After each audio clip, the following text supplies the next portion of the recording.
आज हरिबोधनी एकादशी तुलसीको विवाह गरिँदै बलात्कारको मुद्दामा सन्दीपको पक्षबाट बहस सकियो। राष्ट्रिय स्वतन्त्र पार्टीले सार्वजनिक गर्यो बाचापत्र। स्वतन्त्र व्यक्ति राष्ट्रपति, गैर दलीय राष्ट्रिय सभा। राष्ट्रिय स्वतन्त्र पार्टीको बाचापत्र।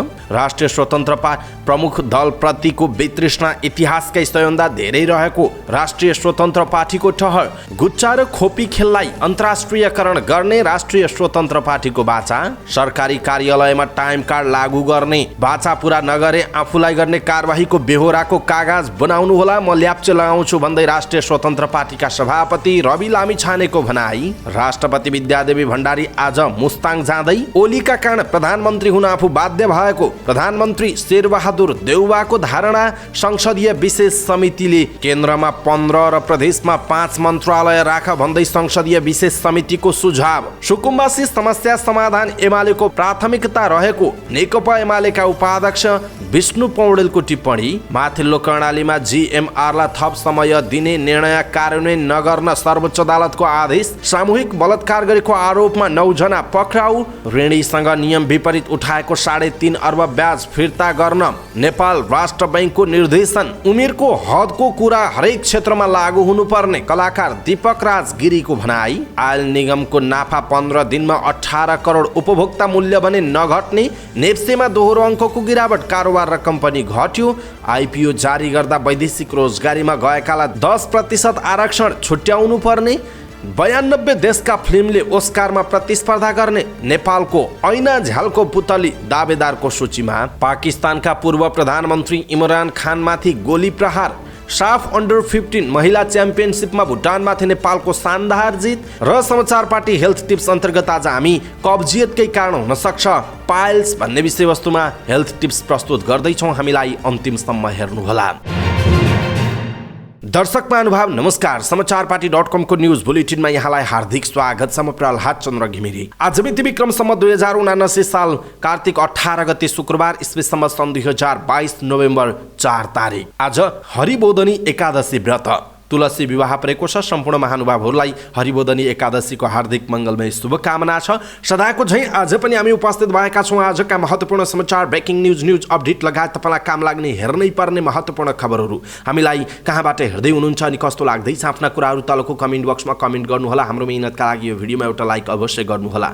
अहिलेसम्म हाम्रो च्यानललाई तपाईँले सब्सक्राइब गर्नु भएको छैन भने कृपया सब्सक्राइब गर्नुहोस् अनि नजिकै आउने बेल आइकनलाई क्लिक गर्नुहोला। दैनिक रूपमा हेर्नुहुन्छ भने रेगुलर भनेर लेख्नुहोला। आज पहिलोचोटि भने फर्स्ट टाइम भनेर लेख्नुहोला। देशभित्र हुनुहुन्छ भने आफू रहेको गाउँठाउँ सहर जिल्लाको नाम लेख्नुहोला। विदेशमा हुनुहुन्छ भने कुन देशबाट हेर्दै हुनुहुन्छ त्यो कुरा तलको कमेन्ट बक्समा कमेन्ट गर्नुहोला। आउनुहोस् दर्शक महानुभाव आजका महत्त्वपूर्ण समाचार सुरु गरौँ तुलसीको विवाह गरिँदै हरिबोधनी एकादशी मनाइँदै गरेको प्रसङ्गबाट। कार्तिक शुक्ल एकादशीका दिन आज तुलसीको पूजा आराधना गरी हरिबोधनी एकादशी पर्व मनाइँदैछ। हरिबोधनी एकादशीका दिन तुलसीसँग भगवान दामोदर विष्णुको विवाह र विशेष पूजा गरी मनाउने वैदिक परम्परा छ।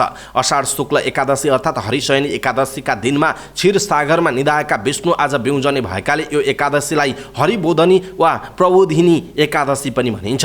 हरिशयनीदेखि हरिबोधनी एकादशीका दिनसम्म 4 महिना विष्णुका भक्तले तुलसीको व्रत गरी विशेष पूजा आराधना गर्ने गर्दछन्। विष्णु क्षीर सागरमा सुतेकाले यी 4 महिना विवाह व्रतबन्ध जस्ता माङ्गलिक कार्य नगरिने परम्परा छ। यस समयमा खोला, नदी, नालामा बाढी पहिरो आउने र सर्प जस्ता जीवको भएका कारण यात्रा नगर्नु शुभ मानिन्छ। हरिशयनी एकादशीका दिन घर घरमा रोपेर विशेष पूजा गरिएको तुलसीको मठमा गाईको गोबर र रातो माटोले पोतेर सिङ्गारी फुलमालाले सजाएर विष्णुको तुलसीसँग विवाह गरिन्छ। तुलसी विष्णु प्रिय भएकाले यस दिन तुलसीको विवाह विष्णुसँग गर्ने परम्परा बसेको हो। तुलसीको मठ नजिकै विष्णुको प्रतीकका रूपमा निगालाको लिङ्ग गाडेर विधिपूर्वक पूजा गरिन्छ। कार्तिक महिनाभर सबै देवी देवता तुलसीमै निवास गर्छन् भन्ने शास्त्रीय वचन रहेको धर्मशास्त्रविद प्राध्यापक डाक्टर रामचन्द्र गौतमले बताउनु भएको छ।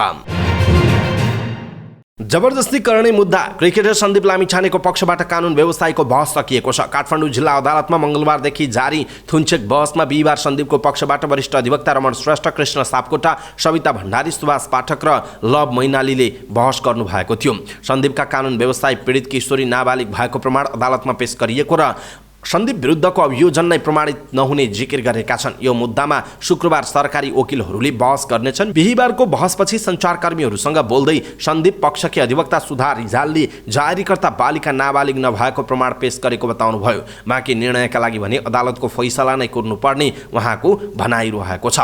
आजको सरकारी पक्षका वकिलहरूको जवाफ बाँकी नै छ। फर्स्ट आवरमा उहाँहरूले जवाफ पेश गर्नुहुनेछ, त्यसपछि मात्रै कोर्टले आफ्नो निर्णय सुनाउँछ। उहाँले भन्नुभएको छ सन्दीप विरुद्धको अभियोग जिल्ला न्यायाधीश माधव प्रसाद घिमिरेको इजलासमा सुनवाई भइरहेको छ।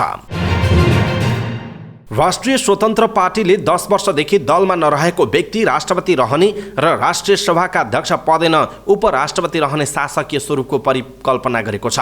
बिहीबार सार्वजनिक वाचापत्रमा कुनै पनि दलमा नलागेको वा राजनीतिक लाभ नलिएको 10 वर्ष पुरा भएको वंशज नेपाली नागरिक राष्ट्रपति बन्न पाउने व्यवस्था गर्ने स्वतन्त्र पार्टीले उल्लेख गरेको छ। राष्ट्रपति चयनका लागि वडा अध्यक्षदेखि सङ्घीय संसदसम्म सम्मिलित बृहत निर्वाचन मण्डल बनाउने उसले योजना सार्वजनिक गरेको छ।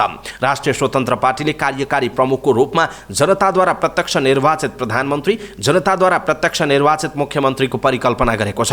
मुख्यमन्त्रीले फरक लिङ्गका व्यक्तिलाई उपमुख्यमन्त्री र जिल्ला प्रमुख नियुक्त गर्नेछन्। जिल्ला प्रमुखले प्रदेश मन्त्री परिषदको सदस्य भएर काम गर्ने स्वतन्त्र पार्टीको भनाइ छ। राष्ट्रिय स्वतन्त्र पार्टीले हाल प्रदेशको प्रमुख पद र जिल्ला समन्वय समिति खारेज गर्ने निर्णय समेत गरेको छ। यसैबीच रवि लामिछाने नेतृत्वको राष्ट्रिय स्वतन्त्र पार्टीले 35 सदस्यीय राष्ट्रिय सभा रहने र यो गैर दलीय हुने परिकल्पना गरेको छ। कम्तीमा 6 वर्ष कुनै पनि दलमा नलागेको व्यक्ति राष्ट्रिय सदस्य हुन पाउनेछन्। वडा अध्यक्षदेखि प्रतिनिधि सभा सदस्यसम्म सम्मिलित निर्वाचन मण्डलले राष्ट्रिय सभा चयन गर्न सक्नेछन्। राष्ट्रिय स्वतन्त्र पार्टीले संवैधानिक परिषद खारेज गर्ने र संवैधानिक आयोगहरूमा नियुक्ति सिफारिस गर्ने राष्ट्रिय सभाले गर्ने परिकल्पना गरेको छ। राष्ट्रिय सभाको बहुमतले सिफारिस गरेको व्यक्ति प्रतिनिधि सभाबाट सुनवाई गरी नियुक्त गर्ने उसको घोषणा छ। अहिलेका समावेशी सम्बन्धी आयोग खारेज गरी अधिकार सम्पन्न राष्ट्रिय समानुपातिक समावेशी प्रवर्धन आयोग गठन गर्ने पनि राष्ट्रिय स्वतन्त्र पार्टीले घोषणा गरेको छ। यसैबीच चितवनलाई आर्थिक राजधानी बनाउने घोषणा गरेको राष्ट्रिय स्वतन्त्र पार्टीले त्यसका लागि चाहिने कानुनी प्रावधान, लगानी, जनशक्ति, ऊर्जा आदि विभिन्न पक्षलाई उच्च प्राथमिकता दिएर काम गर्ने बताएको छ। त्यस्तै प्रदेशमा 750 शय्याको अन्तर्राष्ट्रिय अस्पताल बनाउने पनि बताएको छ। बालुवाटार काण्डको फाइल खोल्ने पनि राष्ट्रिय स्वतन्त्र पार्टीले जनाएको छ। राष्ट्रिय स्वतन्त्र पार्टीले भ्रष्टाचार आशंका गरिएका र देशव्यापी विवाद र बहस भएका मुद्दाको फाइल खोल्ने घोषणा गरेको हो। यसैबीच उक्त पार्टीले 5 वर्षभित्र पेट्रोलियम इन्धनबाट चल्ने सवारी साधनको बिक्री वितरण बन्द गर्ने घोषणा गरेको छ। प्लास्टिकको एकल प्रयोगमा प्रतिबन्ध लगाउने लगायतका विभिन्न कुराहरू राष्ट्रिय स्वतन्त्र पार्टीले गरेको छ। वार्षिक 50 लाख रुपैयाँसम्मको कारोबारमा 100% आयकर छुट दिने र 20 लाखभन्दा कम कारोबार गर्ने उद्यमीले कर प्रणालीमा अध्यावधिक लेखा परीक्षण नगर्ने सो घोषणा गरे पुग्ने व्यवस्था गर्ने पनि राष्ट्रिय स्वतन्त्र पार्टीको वाचापत्रमा उल्लेख गरिएको छ। विदेशबाट फर्किएका नेपालीका लागि वित्तीय संस्थाहरूले लगानी योग्य रकमको 5% छुट्याउनु पर्ने र विदेशमा रहेका नेपालीका लागि प्रारम्भिक शेयरको 15% अनिवार्य छुट्याउने व्यवस्था गर्न पनि उसको घोषणा रहेको छ।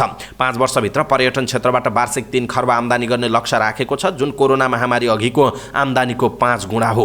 राष्ट्रिय स्वतन्त्र पार्टीले 5 लाख मेट्रिक टन क्षमताको रासायनिक मल कारखाना स्थापना गर्ने पनि घोषणा गरेको छ। राष्ट्रिय स्वतन्त्र पार्टीले देशभरका सबै वडामा खेल मैदान र पार्क निर्माण गर्ने, डन्डी बिउ, गुच्चा, खोपी, पिट्टु जस्ता खेलको अन्तर्राष्ट्रियकरण गर्न अध्ययन र अभ्यास गर्ने पनि घोषणा गरेको छ। दर्शक महानुभाव, राष्ट्रिय स्वतन्त्र पार्टीको वाचापत्र तपाईलाई कस्तो लाग्यो? आफ्नो धारणा तलको कमेन्ट बक्समा कमेन्ट गर्नुहोला।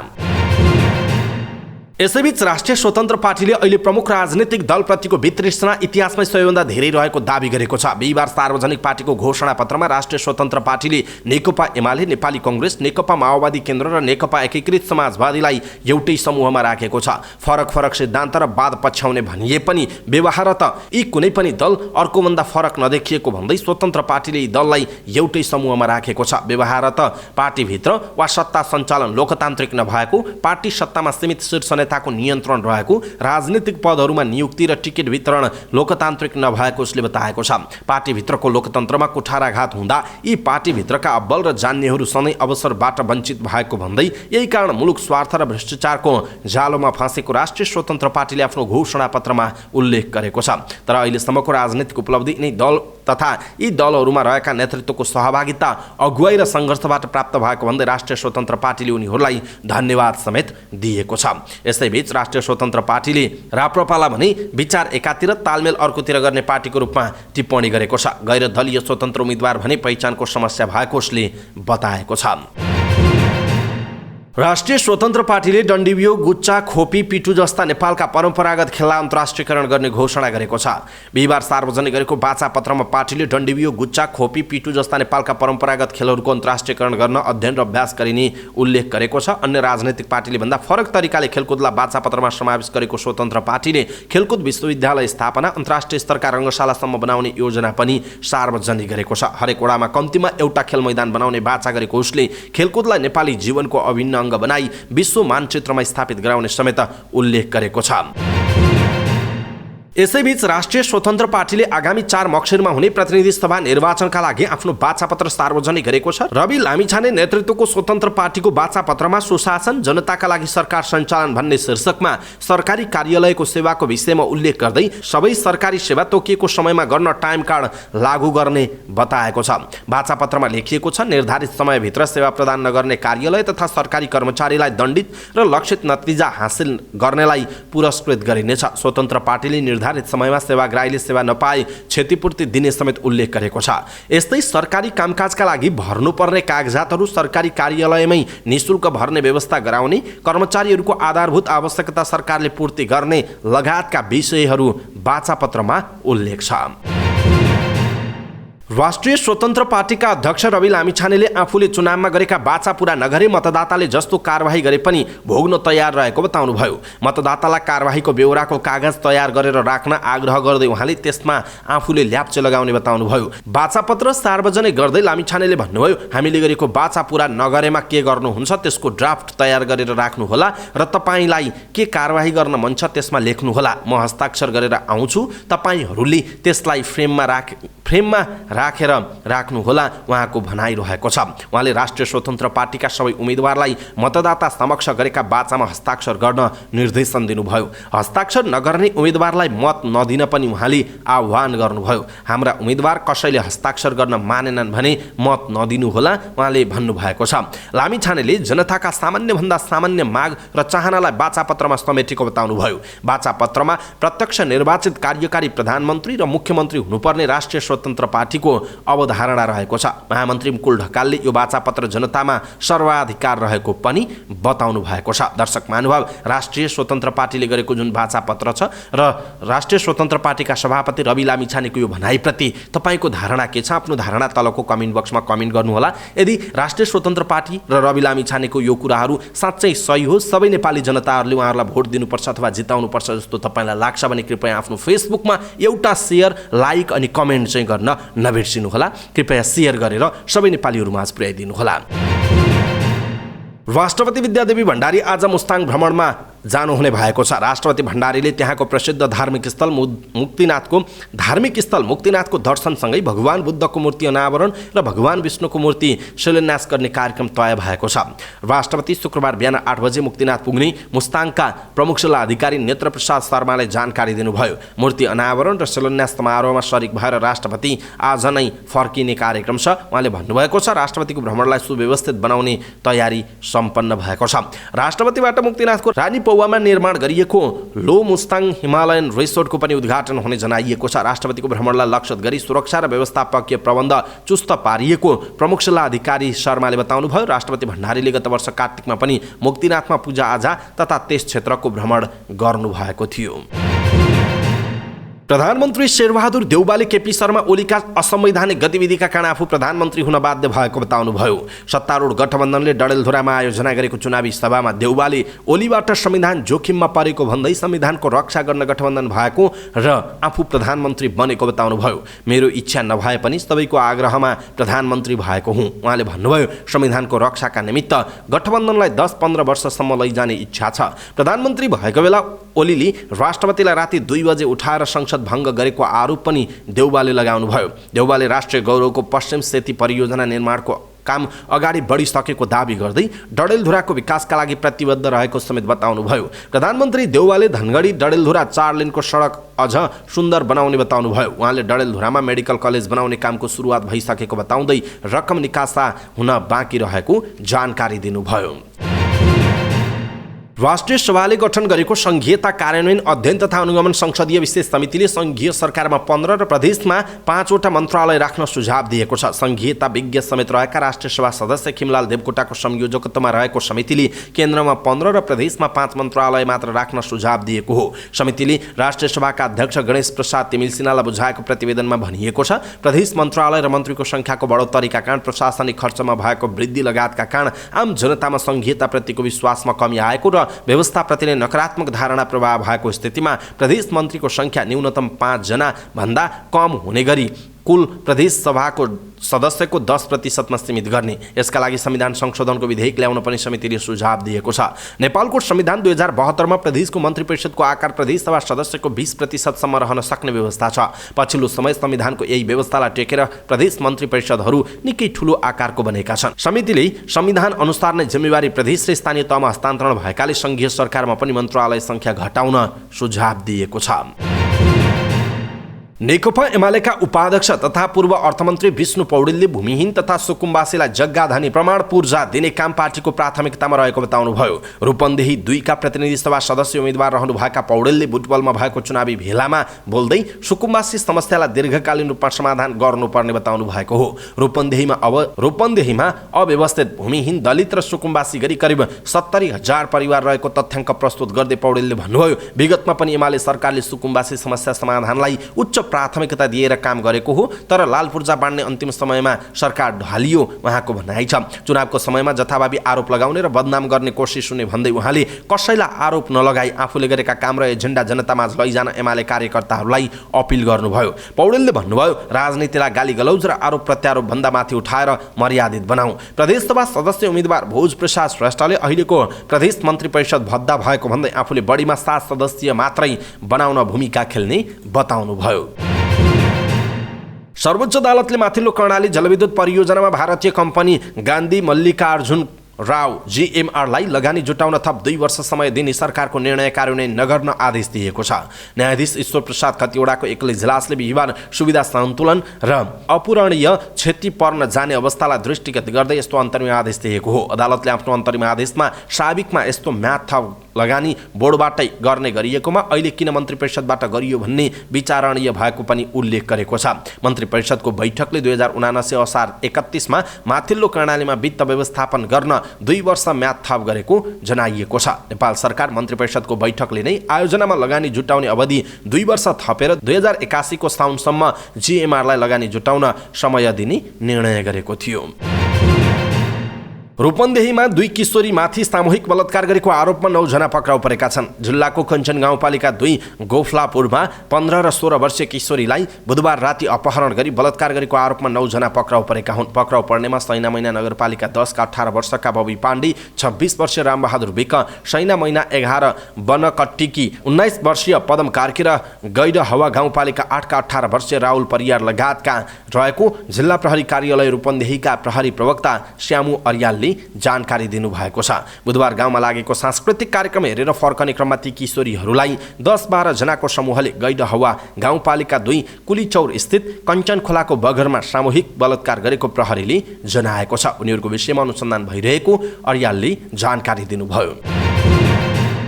गत आर्थिक वर्ष 2078-79 मा बैंकहरूले ऋणीसँग नियम विपरीत लिएको करिब 3.5 अर्ब रुपैयाँ ब्याज फिर्ता गर्नुपर्ने भएको छ। प्रारम्भिक विवरण अनुसार बैंक र ऋणी बीच सम्झौता भएको भन्दा विपरीत बैंकहरूले बढाएर लिएको करिब 3.5 अर्ब रुपैयाँ ब्याज बैंकहरूले फिर्ता गर्नुपर्ने देखिएको नेपाल राष्ट्र बैंकका प्रवक्ता डाक्टर गुणाकर भट्टले जानकारी दिनुभयो। प्रारम्भिक अध्ययन गर्दा बैंकहरूले ऋणीबाट नियम विपरीत करिब 3.5 अर्ब रुपैयाँ बराबरको ब्याज बढी लिएको देखिन्छ। उहाँले भन्नुभयो, जसमध्ये 11 वटा बैंकहरूलाई करिब 2 अर्ब रुपैयाँ ब्याज फिर्ता गर्न निर्देशन सकेका छौं। अन्य बैंक बारे अध्ययन भइरहेको छ उहाँको भनाइरहेको छ।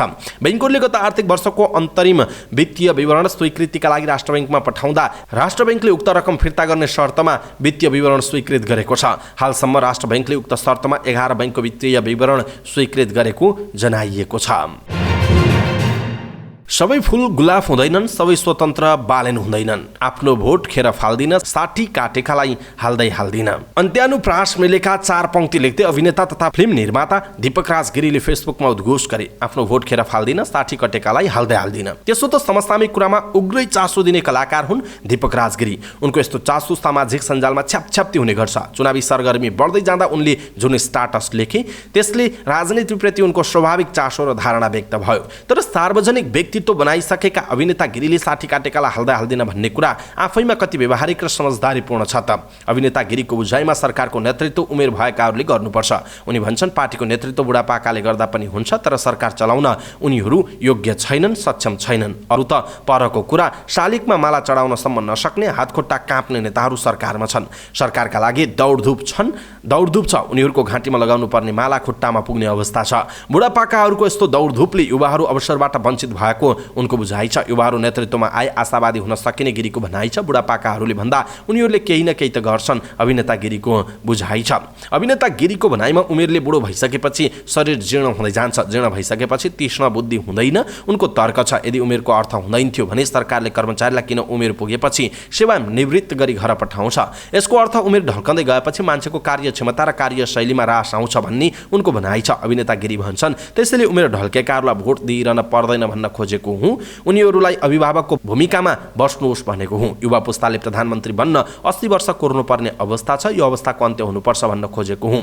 यद्यपि विश्व राजनीतिको परिदृश्य उनले बुझेभन्दा फरक छ। दुई छिमेकी मुलुक चीन र भारतका कार्यकारी प्रमुखले 70 वर्षको हाराहारीमा रहेका छन्। भारतीय प्रधानमन्त्री नरेन्द्र मोदी 70 वर्षका हुन् भने चीनका राष्ट्रपति सी जिनपिङ 69 वर्षका भए। उता अमेरिकी राष्ट्रपति जो बाइडेनको उमेर 79 वर्ष छ। यसरी खोज्दै जाने हो भने कतिपय मुलुकका कार्यकारी प्रमुखको उमेर 80 वर्ष माथि रहेको छ। अभिनेता गिरीले भनेका छन्, मेरो आशय जोश सागर भएका युवालाई प्रत्यक्ष चुनावमा पठाएर तपाईँहरू बरु पार्टीको काममा लाग्नुहोस्, युवालाई साथ र सहयोग गरेर काम गर्ने अवसर दिनुहोस् भनेको हो उहाँको भनाइरहेको छ। अभिनेता गिरीले भनेका छन्, उमेर हदको कुरा हरेक क्षेत्रमा लागू हुन्छ। कलाकारितामा पनि निश्चित उमेर हुनुपर्छ। उमेर सुहाउँदो काम गर्नुपर्छ। उमेरले गर्न नसक्ने काम मन लागे पनि गर्न सकिँदैन। उनले थपेका छन्, म कलाकार हुँ। मेरो उमेर बगैँचामा भर्खरका हिरोइनहरूसँग नाच्ने, माया प्रेमका कुरा गर्ने होइन।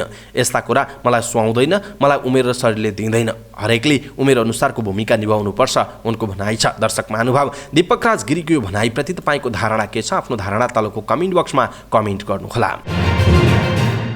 नेपाल आयल निगमले इन्धनको उपभोक्ता मूल्य नघट्ने जनाएको छ। बिहिबार एक प्रेस विज्ञप्ति जारी गर्दै निगमले 15 दिनमा 18 करोड रुपैयाँ नाफा रहे पनि ऋणका कारण उपभोक्ता मूल्य नघट्ने दावी गरेको छ।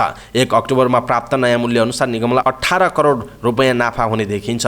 निगमले विज्ञप्तिमा भनेको छ, तर भारतीय आयल कर्पोरेसनलाई तिर्नुपर्ने बक्यौता र सरकारी ऋणका कारण तत्काल उपभोक्ता मूल्य घटाउन सक्ने बाध्यात्मक अवस्थामा निगम पुगेको छ।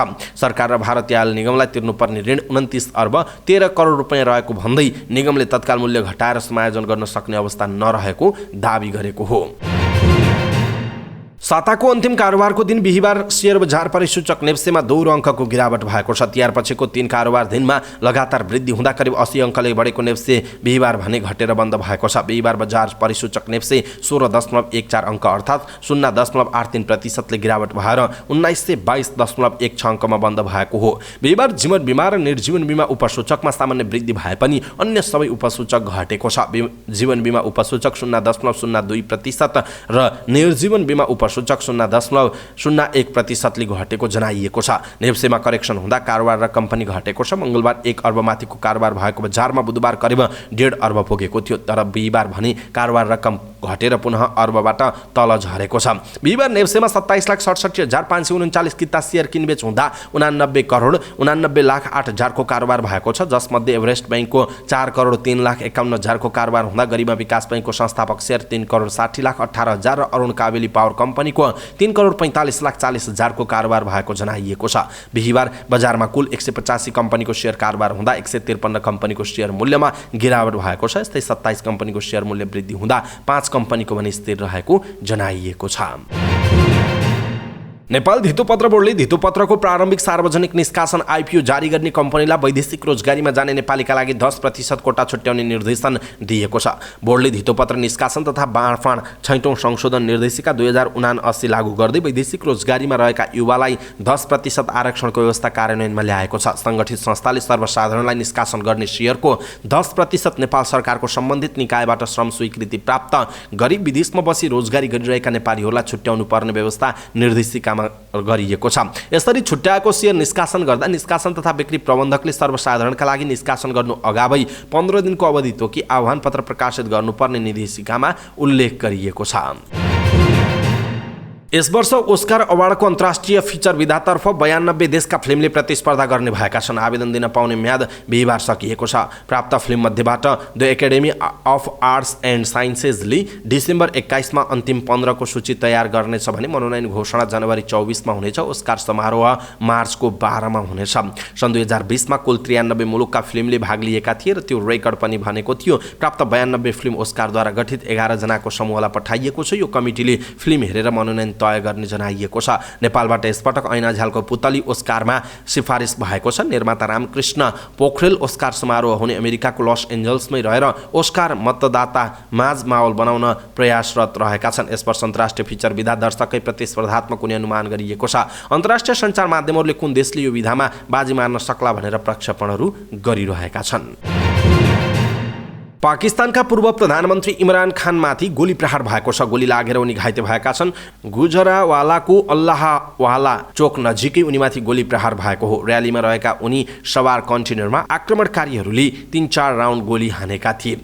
पाकिस्तान तहरिक ए इन्साफका महासचिव असद उमरका अनुसार खानलाई खुट्टामा गोली लागेको छ र उनलाई उपचारका लागि लाहोर पठाइएको छ। घटनामा अरू 3-4 जना पनि घाइते भएको पाकिस्तानी सञ्चार माध्यमले जनाएका छन्। घाइते हुनेमा पाकिस्तान तहरिक ए इन्साफका नेता फैसल जावेद पनि रहेको जनाइएको छ। गोली हान्ने एकजना व्यक्तिलाई पक्राउ गरिएको पाकिस्तानी प्रहरीले जनाएको छ।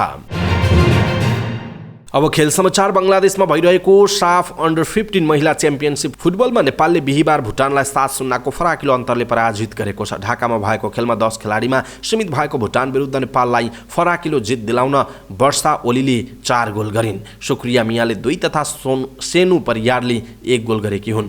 नेपालले भुटान विरुद्ध पहिलो हाफमा 4 तथा दोस्रो हाफमा 3 गोल गरेको थियो। वर्षाले खेलको पहिलो मिनेटमै गोल गर्दै नेपाललाई अग्रता दिलाएकी थिइन्। 17औं मिनेटमा व्यक्तिगत दोस्रो गोल गरेकी वर्षाले 34औं मिनेटमा तेस्रो गोल गर्दै ह्याट्रिक पूरा गरिन् भने नेपाललाई 3-0 को अग्रता दिलाइन्।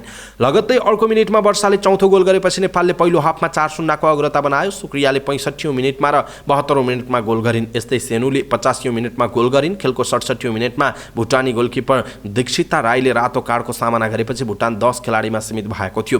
नेपालले जितबाट च्याम्पियनसिप सुरु गर्दै 3 अङ्क जोडेको छ। भुटानको भने यो लगातार दोस्रो हार हो। पहिलो खेलमा भुटान बङ्गलादेशसँग 8-0 ले पराजित भएको थियो। 3 टिम सहभागी प्रतियोगितामा डबल राउन्ड रोबिङका आधारमा भइरहेको छ र अन्तिम शीर्ष स्थानमा रहने टिमले उपाधि जित्नेछ। नेपालले दोस्रो खेल शनिबार बङ्गलादेशसँग खेल्ने जनाइएको छ। समाचार पार्टी न्युज बुलेटिनमा पालो भएको छ समाचार पार्टी हेल्थ टिप्स। आजको समाचार पार्टी हेल्थ टिप्समा हामीले कब्जियतका कारण पाइल्स हुन सक्ने सम्भावनाको विषयमा आयुर्वेदिक चिकित्सक डाक्टर सुवर्ण पौडेलले दिएको टिप्स हामी यहाँहरूमाझ प्रस्तुत गर्दैछौँ। हामीलाई अन्तिम समय हेर्नुहोला। सबै नेपालीहरूमाझ पुर्याउनका लागि यो हेल्थ टिप्स कृपया आफ्नो फेसबुक, ट्विटर लगायतका सामाजिक सञ्जालमा सेयर गर्न नबिर्सिनुहोला। अस्वस्थ पाचन, शारीरिक रूपमा कम सक्रिय हुनु, डिहाइड्रेसन, तनाव र गलत खाने बानी कब्जियतका प्रमुख कारण हुन्। कब्जियत यस्तो समस्या हो जसले बिरामीको पेट राम्ररी सफा नहुनुका साथै शौच गर्दा धेरै समस्या हुन्छ। त्यसैकारण बिरामीले धेरै पटक शौच गर्न जानुपर्ने हुन्छ। ठिक ढङ्गले पेट सफा नहुनु, शौचमा समस्या हुनु, दिशा धेरै कडा हुनु र कम मात्रामा हुनु, पेटमा दुखाइ अनुभव हुनु कब्जियतका मुख्य लक्षण हुन्। त्यसो त किन हुन्छ कब्जियत? अस्वस्थकर र अपच खानेकुरा सेवन गर्ने, शारीरिक रूपमा निष्क्रिय बस्ने, तनावपूर्ण जीवन जिउनेहरूलाई कब्जियत हुन सक्छ। साथै केही औषधिहरूको सेवनले पनि कब्जियतको जोखिम हुन्छ। मैदाबाट बनेका, चिल्लो तारेर भुटेका, पिरो, बढी मरमसला, गरम मसला, खुर्सानी खानाले पनि कब्जियत हुन सक्छ। माछा, मासु, अन्डा, दुग्धजन्य पदार्थको बढी सेवनले पनि कब्जियत हुने सम्भावना हुन्छ। जङ्क फुड, फास्ट फुड, चिया, कफी, कोल्ड ड्रिङ्क्स, तयारी पेय पदार्थ धेरै खाँदा, चुरोट, खैनी, जाँड रक्सी जस्ता नशाजन्य पदार्थ खानाले पनि कब्जियतको जोखिम हुन्छ। आन्द्रामा ट्युमर पलायो र केही कारणले आन्द्रामा अवरोध भयो भने पनि कब्जियत हुन सक्छ। दिशा पिसाबलाई लामो समय रोकेर राख्नु हुँदैन। लामो समय दिशा पिसाब रोकेर राख्दा पनि कब्जियत हुन सक्छ। कब्जियत भएमा त्यसले कस्तो समस्या ल्याउँछ त? लामो समय कब्जियत भइरह्यो भने वा पटक पटक कब्जियत भयो भने पछि पाइल्सको समस्या हुन सक्छ। कब्जियत बारम्बार भइरह्यो भने मलद्वार सम्बन्धी समस्या, पाइल्स, फिसर, फिस्टुला र ठुलो आन्द्रामा समेत समस्या हुन सक्छ। कब्जियतकै कारण थाइराइड, सुगर र उच्च रक्तचापको लेभल पनि बढ्न सक्छ। त्यसो त बच्ने उपाय के हो त? कब्जियत खराब दिनचर्या र खानपानको कारण हुने गर्दछ। त्यसैले सक्रिय जीवन बिताउनुपर्छ, शारीरिक परिश्रम गर्नुपर्छ, त्यही अनुसार स्वस्थ र सुपाच्य भोजन सेवन गर्नुपर्छ। कब्जियतको जोखिमबाट बच्न मैदाबाट बनेका खानेकुरा, चिल्लो, पिरो, तारेको, भुटेको र मसलेदार खानाको सेवन कम गर्नुपर्छ। जङ्क फुड, फास्ट फुड, बढी गर्मी गराउने खाना, चिया, कफी, कोल्ड ड्रिङ्क्स, तयारी पेय पदार्थको सेवन कम गर्ने, चुरोट, खैनी, जाँड रक्सी सेवन नगर्ने, चोकरयुक्त खाना खाने, हरियो सागपात र फलफुल दैनिक रूपमा खाने र दैनिक 3 लिटर पानी पिउने बानीले कब्जियतको समस्या हुनबाट बचाउँछ। त्यसो त कब्जियतको प्राकृतिक उपचार विधि के हो त? कब्जियतको प्राकृतिक उपचार विधि भनेको खानपान र जीवनशैली सुधार्ने नै हो। कब्जियतको समस्या कम गर्न एक दिनमा करिब 3-4 लिटर पानीको सेवन गर्ने बानी बसाल्नुपर्छ। खाना खानुभन्दा आधा घण्टा अघि वा पछि मात्र पानी पिउने बानी बसाल्नुपर्छ। प्रशस्त मात्रामा रेसायुक्त खानेकुराको सेवनले पनि कब्जियतबाट छुटकारा पाउन सकिन्छ। हरियो सागपात, फलफुल र सलादमा प्रशस्त मात्रामा फाइबर हुन्छ। त्यसैले दैनिक यस्ता खानेकुराको सेवन गर्नुपर्छ।